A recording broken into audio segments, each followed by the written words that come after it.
À Pasteur, je dirige l'unité d'épidémiologie des maladies émergentes.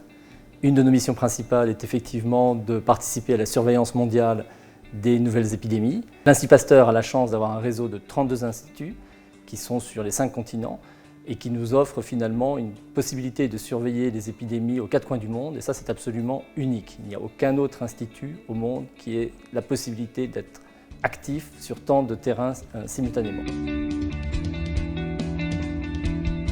Les maladies émergentes, ce sont toutes ces nouvelles maladies qui surviennent régulièrement à la surface du globe.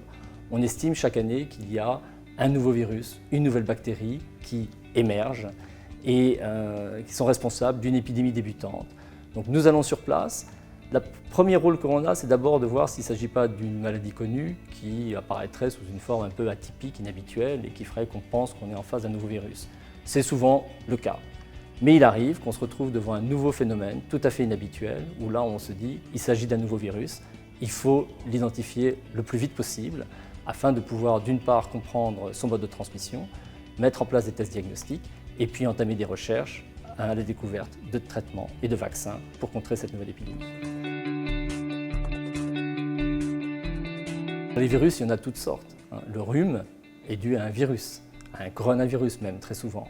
Ces mêmes coronavirus, un peu différents, peuvent donner des maladies beaucoup plus graves, comme le SRAS, qui était responsable de ces maladies pulmonaires il y a une dizaine d'années en Chine et qui sont devenues une épidémie mondiale, et plus récemment ce qu'on appelle le MERS, qui est un coronavirus également, qui vient des chameaux de la péninsule arabique et qui a été responsable très récemment de cette épidémie en Corée du Sud, là encore avec des manifestations respiratoires.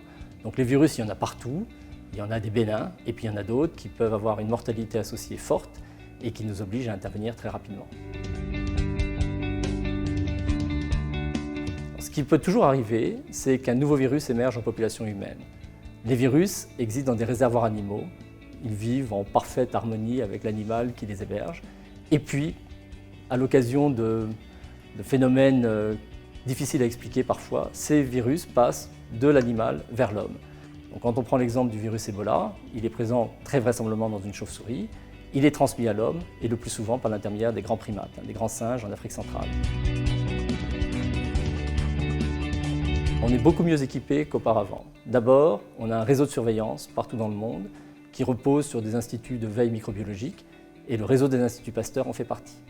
Ensuite, on a des nouveaux moyens de détection des virus, de leur analyse, qui reposent par exemple sur des capacités de séquencer les gènes de ces virus et en les comparant à des bases de données existantes, être capable de dire ce virus, on le connaît ou on ne le connaît pas.